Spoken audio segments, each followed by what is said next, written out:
আজ তাকিয়ে দেখো কাশ্মীরের মুসলিমদের দিকে, আজকে তাকিয়ে দেখো বার্মার মুসলিমদের দিকে, আজ তাকিয়ে দেখো ফিলিস্তিনের নির্যাতিত মুসলিমদের দিকে। যুগে যুগে এরকম ফেরাউন আসতেছে আর মুসলমানদের উপর অকথ্যভাবে নির্যাতন করছে।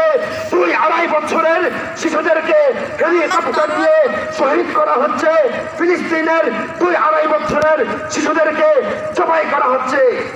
এর কারণ কি? মুসলিম জাতির আজকে তাদের যে একটা মর্যাদা, তাদের যে একটা বরত্ব, তাদের যে একটা হিম্মত, তাদের যে একটা সাহস, তাদের আজকে ঐতিহ্যকে ভুলে গিয়েছে। মাহতারাম হাজরিন, আপনি যখন হকের কথাটা বলবেন, সত্য কথাটা বলবেন, জাতি আপনাকে দেখতে পারবে না, আপনার পিতার বিরুদ্ধে যাবে, আপনার পিতা আপনাকে দেখতে পারবে না, আপনার মা আপনার বিরুদ্ধে যাবে, আপনার আত্মীয় স্বজন, আপনার ঘর বাড়ি, আপনার সমাজ আপনার বিরুদ্ধে যাবে, সমস্ত কিছু বিরুদ্ধে যেতে পারে, কিন্তু আল্লাহর দ্বীনের হকের কথা বলা বন্ধ করা যাবে না। মাহতারাম হাজরিন, দেখেন আপনারা আল্লাহর নবীর সঙ্গে বাস্তবতা মিলিয়ে দেখেন।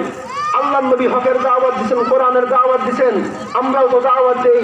নবীর দাওয়াতের কারণে, নবীর দাওয়াত দেওয়ার কারণে আল্লাহর নবীর রাস্তা মুবারকের মধ্যে, রাস্তার মধ্যে কাফিররা কাঁটা বিছিয়ে দিত। আপনি আমি যে দাওয়াত দেই, আপনার আমার পথের মধ্যে কে কয়দিন কাঁটা বিছিয়েছে, কে কয়দিন বাধা দিছে? বোঝা গেল আমাদের দাওয়াত আল্লাহর নবীর প্রকৃত দাওয়াত হচ্ছে না। আল্লাহর নবীর প্রকৃত দাওয়াত আদ-দাওয়াতু ইলা গায়রিল মুসলিম, ও মুসলিমদেরকে দাওয়াত দেওয়া। আল্লাহর এই জমিনে আল্লাহর দ্বীনকে কায়েম করতে হলে 2টা পদ্ধতি, 1 নম্বর হচ্ছে দাওয়াত, আর 1 নম্বর হচ্ছে জিহাদ। এই 2 পদ্ধতি ব্যতীত কোরআন এবং হাদিসের মধ্যে অন্য দ্বিতীয় কোনো পদ্ধতি নাই।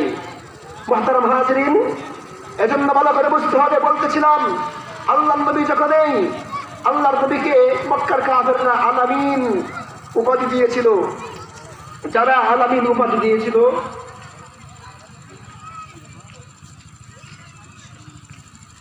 যারা নবীকে আলামিন উপাধি দিয়েছিল, এরাই নবীকে বাড়ি ছাড়তে বাধ্য করেছে।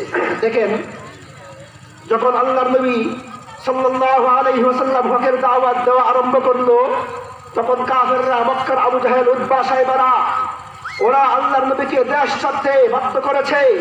আল্লাহর নবীজি সাল্লাল্লাহু আলাইহি ওয়াসাল্লাম দেশ ছেড়েছেন ইসলামের জন্য।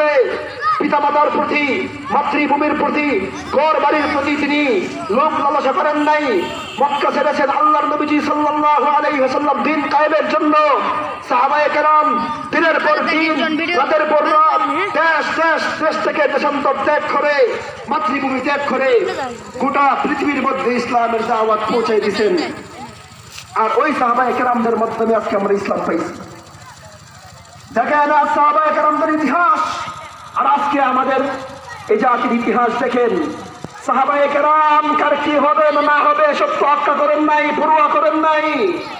সাহাবায়ে কেরাম আল্লাহর দ্বীনের জন্য